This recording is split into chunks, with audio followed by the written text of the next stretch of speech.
सीमा से निकला धर्म है अब जाए झूठा, दिया विधाता ने है जो हर अवसर जाए झूठा।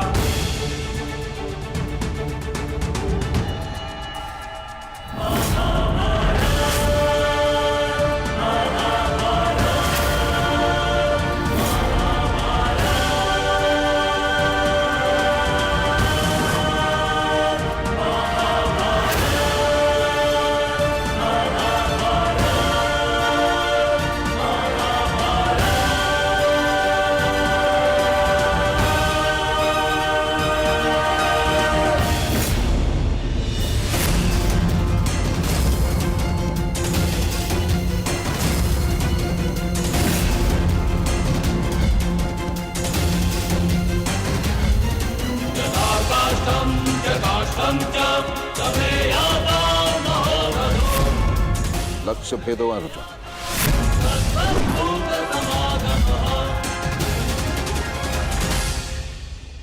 मैं नहीं चाहती कि मेरा कोई भी पुत्र एक दूसरे का वध करे।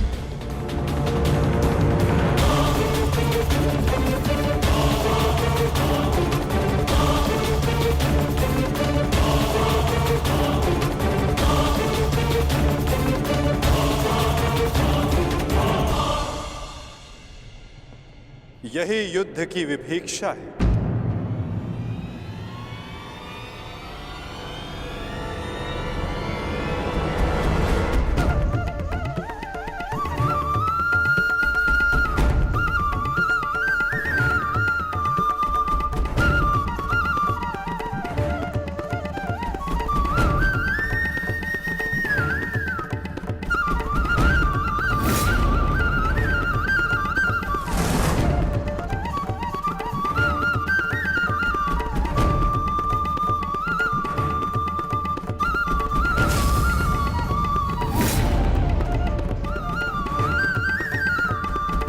चाहे जो भी पक्ष जीते, परंतु हानि दोनों ही पक्षों को होती है।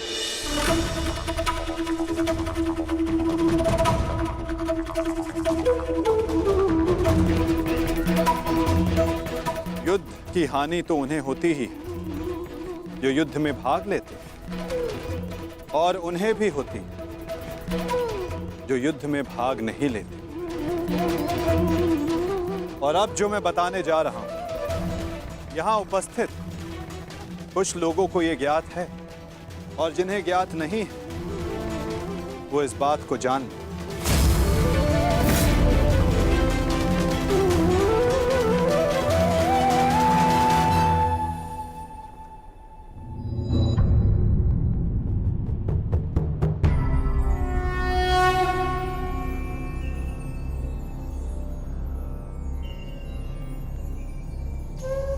इस युद्ध के लिए ये कुरुक्षेत्र की भूमि उचित क्यों है? सर्वप्रथम ये धरती कुरुवंश के अधिकार में आती, इसलिए इस धरती पर कौरव और पांडव इन दोनों का समान अधिकार है।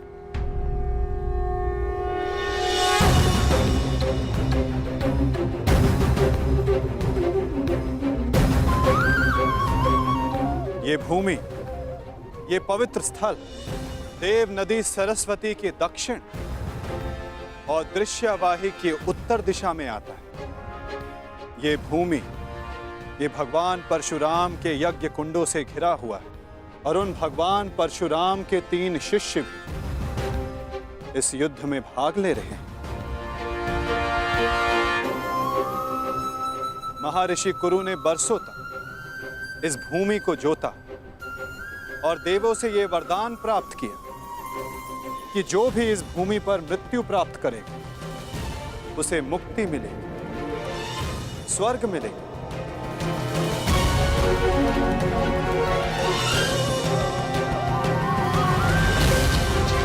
और जिसे विजय प्राप्त हो उसे न्याय मिलेगा।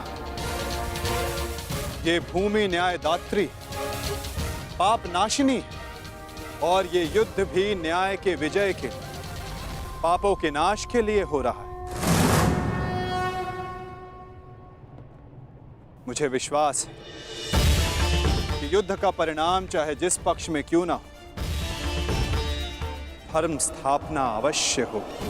क्षमा शमोस्तेयम् शौचमिन्द्रिय निग्रहः। आज से 1 सप्ताह के बाद युद्ध की तिथि निर्धारित हुई। दोनों ही पक्षों के पास युद्ध की तैयारियां करने के लिए 1 सप्ताह का समय है। दशकं धर्मलक्षणम्। और उसके पश्चात दोनों ही पक्ष यहां पुनः उपस्थित होंगे।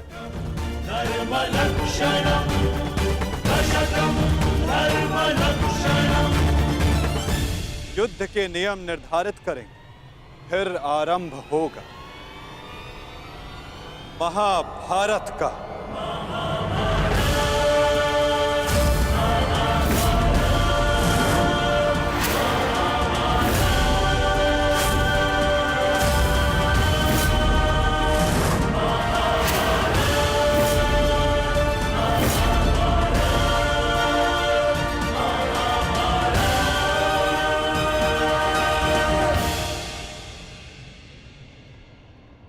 हेलो अर्जुन,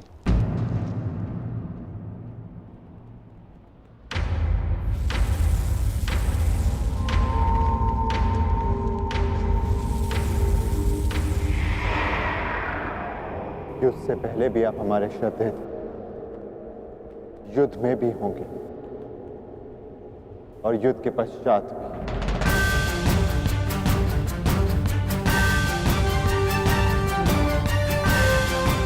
प्रणिपात।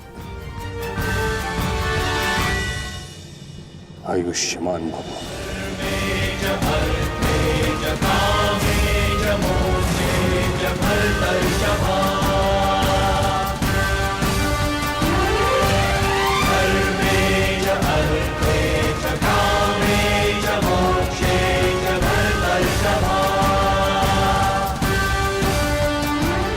यशस्वी भव।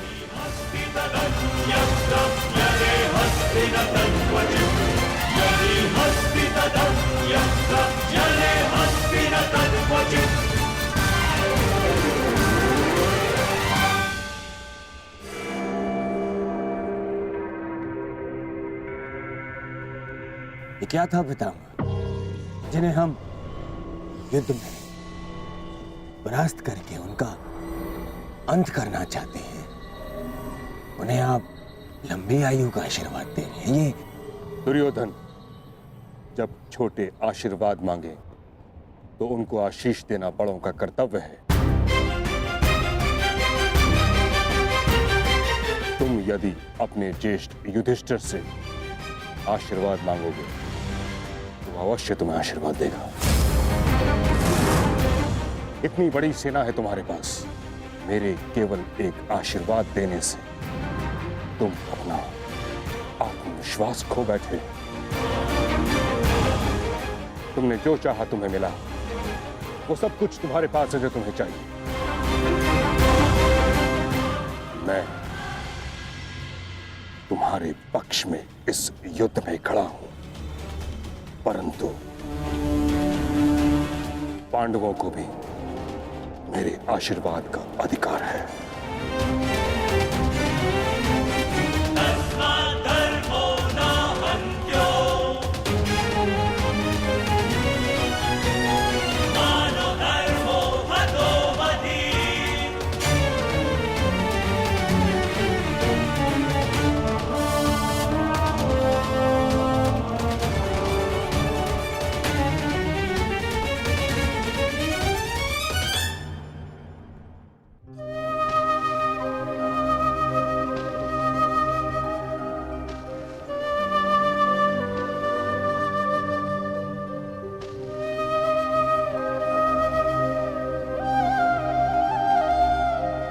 माते, प्रकट होइए माते। आपका गंगा पुत्र भीष्म आपके समक्ष उपस्थित है।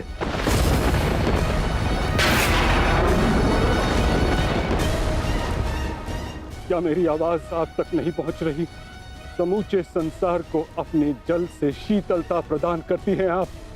आज अपने पुत्र के जलते हुए हृदय को शीतलता प्रदान करिए माते। प्रकट होइए। समझ गया मैं। आप मुझसे रुष्ट हैं, असंतुष्ट हैं। आप कर भी क्या सकती हैं? इस पथ का चयन अपने लिए मैंने स्वयं किया। यही मेरा दोष है। मेरा दोष वो प्रारब्ध है जिसने मुझे इच्छा मृत्यु का श्राप दिया है। मेरा दोष मेरी वो प्रतिज्ञा है जिसे मैं तोड़ नहीं सका।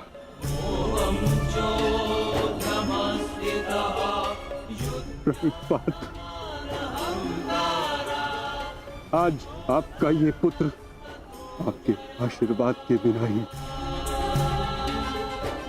युद्ध में भाग लेने जा रहा है। अपनी भूल के लिए भाग्य को दोष देना उचित नहीं है गंगापत।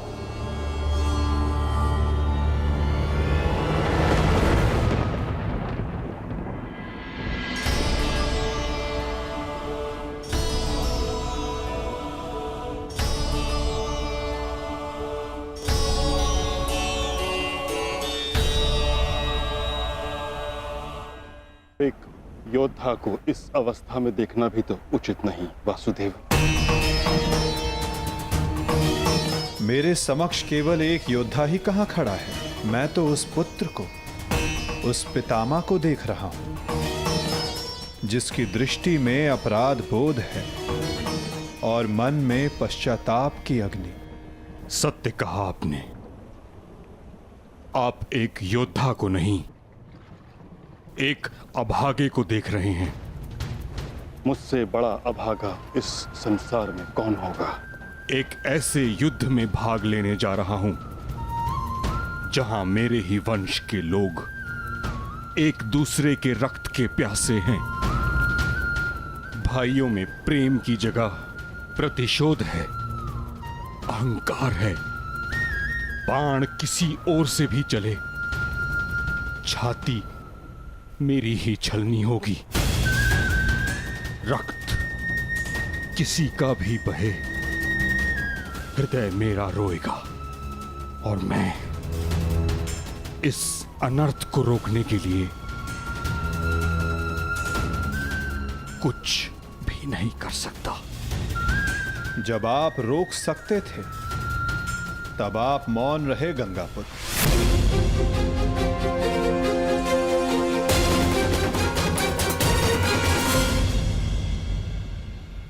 इस युद्ध को संभव बनाने में आपका भी योगदान है गंगापुत्र। उस अधर्म के आप भी भागीदार थे। भागीदार नहीं वासुदेव, विवश था मैं। अपने वचन से, अपनी प्रतिज्ञा से बंधा हुआ था। आपकी प्रतिज्ञा हस्तिनापुर के सिंहासन की रक्षा करना थी। और हस्तिनापुर एक वस्तु, एक राज्य नहीं, एक सोच थी जो भारत में धर्म का उदय कर रही थी। वचन या प्रतिज्ञा कभी उस कारण से अधिक बड़ी नहीं होती जिसके लिए प्रतिज्ञा ली गई है। आपकी प्रतिज्ञा का कारण था हस्तिनापुर की सुरक्षा, अपने वंश का यश। और आज आपकी प्रतिज्ञा हस्तिनापुर को, आपके वंश को कहां ले आई है गंगापुत्र? आपने हस्तिनापुर को ऐसा राजा दिया जो अपनी ही प्रजा के अश्रु नहीं देख सकता, ऐसा युवराज दिया जो अपनी ही भ्राताओं की संपत्ति से द्वेष रखता है। आपके इस वचन ने एक स्त्री का भरी सभा में सबके समक्ष मान मर्दन होने दिया। माता पिता अपनी संतान को वचन देते हैं कि वो उनका साथ देंगे, परंतु अपनी संतान को सही मार्ग पर रखना माता पिता का कर्तव्य होता है। यदि उचित समय पर आपका धनुष उठा होता, आपने अपना स्वर उठाया होता, तो आज संपूर्ण भारत महाभारत की चौखट पर ना खड़ा होता गंगापुत्र।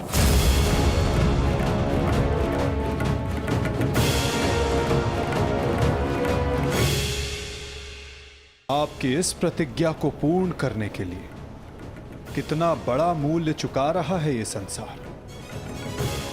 समय आ गया है कि उस प्रतिज्ञा को तोड़ दिया जाए, क्योंकि उचित और अनुचित की परिभाषा प्रतिज्ञा से नहीं, अंतरात्मा की पुकार से बंधी होती है गंगापुत्र। ये चुनाव आपका था और इसका फल भी आप ही भोगेंगे।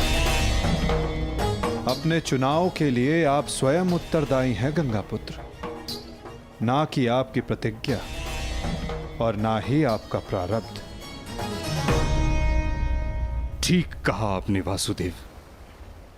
मैं अपने चुनाव का उत्तरदायित्व अपने सर लेता हूं। मेरा चुनाव है कि मैं अपना वचन तोड़ नहीं सकता।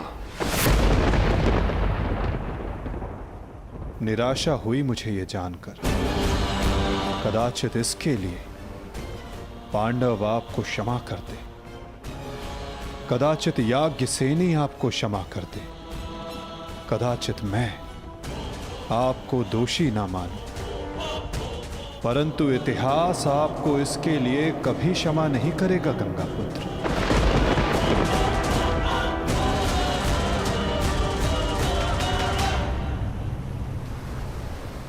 रुकिए वासुदेव, मैं नहीं चाहता कि मुझे क्षमा मिले।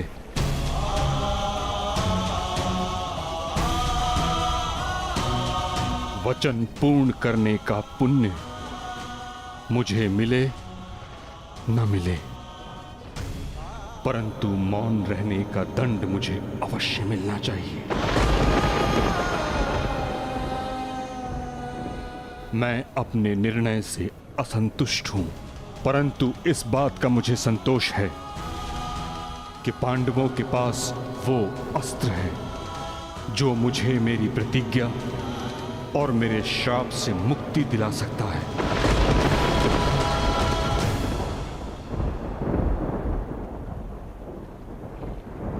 आप भली भांति जानते हैं कि मैं किसके विषय में बात कर रहा हूं, किंतु पांडवों को इसका ज्ञान नहीं।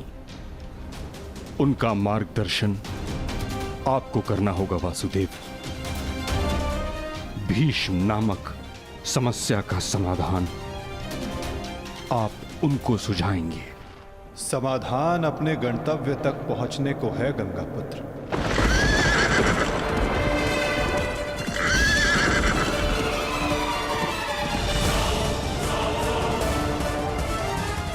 प्रणिपात।